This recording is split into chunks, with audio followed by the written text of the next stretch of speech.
Hello guys! Hello para to sa lahat ng Aquarius. Aquarius, welcome dito sa aking channel, Kapalaran 888. Welcome.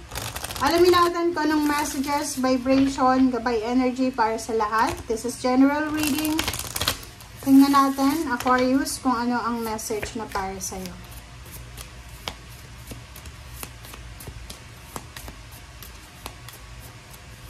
Aquarius. Okay, so Guardian Angel, first card. Tingnan natin Aquarius, second card.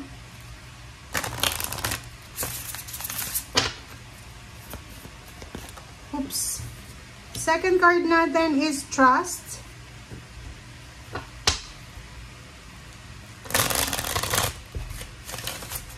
Oops. Aquarius. Okay, pasensya na guys. Okay, so first card mo is Guardian Angel. Yung Guardian Angel card ay nagsasabi sa'yo na kailangan mo daw na mahalin ang sarili mo unconditionally.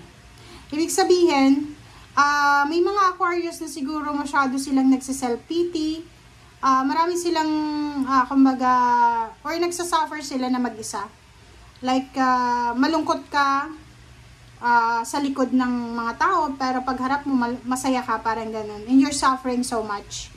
Dito sinasabi na bago ka magmahal, bago mo tanggapin yung obligasyon or responsibilities, make sure na mahal mo ang sarili mo, parang gano'n. So in terms of relationship, para hindi ka ma-suffocate, para hindi ka ma-stress, mahalin mo muna yung sarili mo bago ka makipagrelasyon.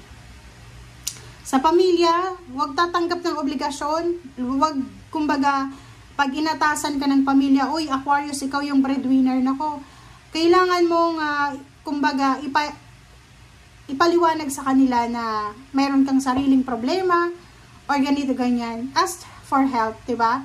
If feeling mo, Aquarius, sobrang bigat na ng dinadala mo, feeling mo, hindi mo na kaya, just ask for help. Okay? Napaka-importante, guys, yung tulong. Yung paghingi ng tulong, Aquarius, hindi yan simbolo na mahina ka, ganito ka, ganyan ka. Hindi. Being humble, di ba? Humble yourself. Di ba? Walang masama sa paghingi ng tulong. If feeling mo walang taong pwedeng makatulong sa'yo, just pray. Pray, invoke angels, archangels, guardian angel, and sabihin mo na kailangan mo ng tao na pwedeng makatulong sa'yo. Kasi pwede ka nilang tulungan, pwede ka nilang padalhan ng tamang tao talaga, na pwede mong mahinga ng tulong, kung may problema ka, or ano man yan na pinagdadaanan mo. Okay? Love yourself unconditionally, and ask for help. Okay, next card natin, Trust. Diba? Sinasabi ng second card na magtiwala ka daw. Have faith, trust, the universe has a plan for you. Diba? Kung ikaw ay nag-iisip na parang feeling mo stagnant ka, feeling mo outcast ka, feeling mo wala nang nangyayari parang ano na nasa dead end na period ka na, dead end na sitwasyon. No. Mali yan. Maling-mali yan na iniisip mo, kasi lahat ng tao dito sa mundo, may kanya-kanya tayong goal sa buhay, may kanya-kanya tayong life purpose. Kaya tayo nandito Hindi tayo nandito para lang kumbaga mag-enjoy, ganyan, ganito. Hindi. Meron tayong mga role dito sa mundo. Okay? So, just trust ka. Trust the universe, kasi may plano para sa'yo. Okay? Huwag kang mag-self-pity. Huwag kang mag-suffer alone. Just ask for help. Ask for help. Ask for guidance. Manifest. Affirm. Be positive. And pray at the same time.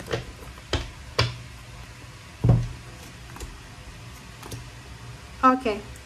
Dito sinasabi ng baraha, ano man daw ang pinagdadaanan mo ngayon, Aquarius, huwag kang mag-aalala, kasi it will end up positive.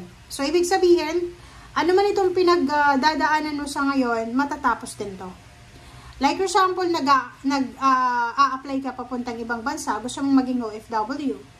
And hirap na hirap ka. Financially, hirap na hirap ka. Physically, hirap na hirap ka. Mentally, or kung ano man na pinagdadaanan mo sa ngayon, na sufferings.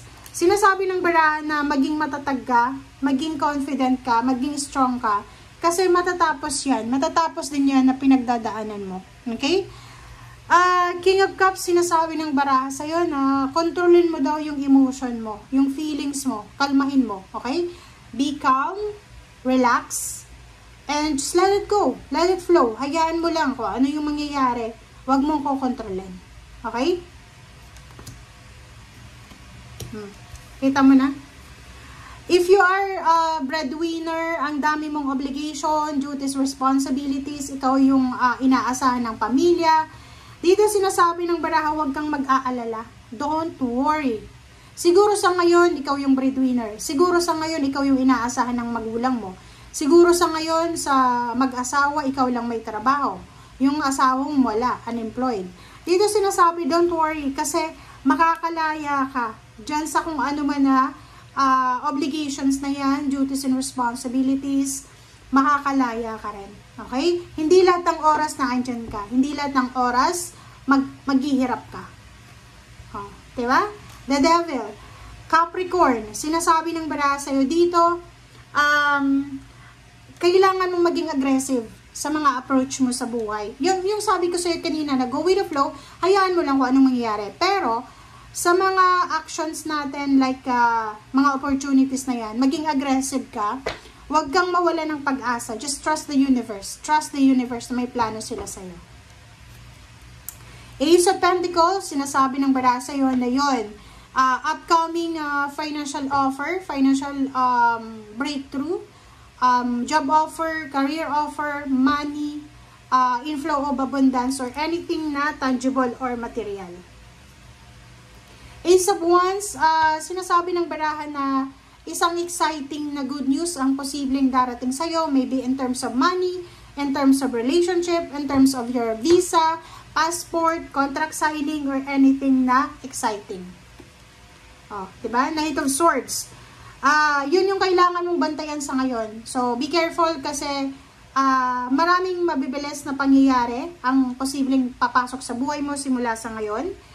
And yung pangyayaring ito ay pwedeng yun, job offer, or pwedeng competition, or pwedeng Seven of Cups, like choices, emotion, or ano pa man. So, nasa iyo na yan. Okay? So, sinasabi ng baraha sa'yo, maging dapat makapagpahinga yung isip mo. Kasi sa sobrang pag-iisip mo, etong darating sa yung balita, parang ma-overwhelm ka dyan. Diba? Baka ma-overwhelm ka and hindi ka makapag-desisyon ng tama. So, ngayon pa lang, after mong manood na ito, just take a rest, magpahinga ka. Kasi, sa mga susunod na araw, or maybe years, or month, papipiliin ka ng universe between love, between career, between money and love life, money and relationship. So, kailangan mong maging tawag dito, kalmado sa pagpili na ito. Okay? Kasi napakahirap ang choices nito na pwede mong pagpilian. Okay? Thank you guys for watching. Bye!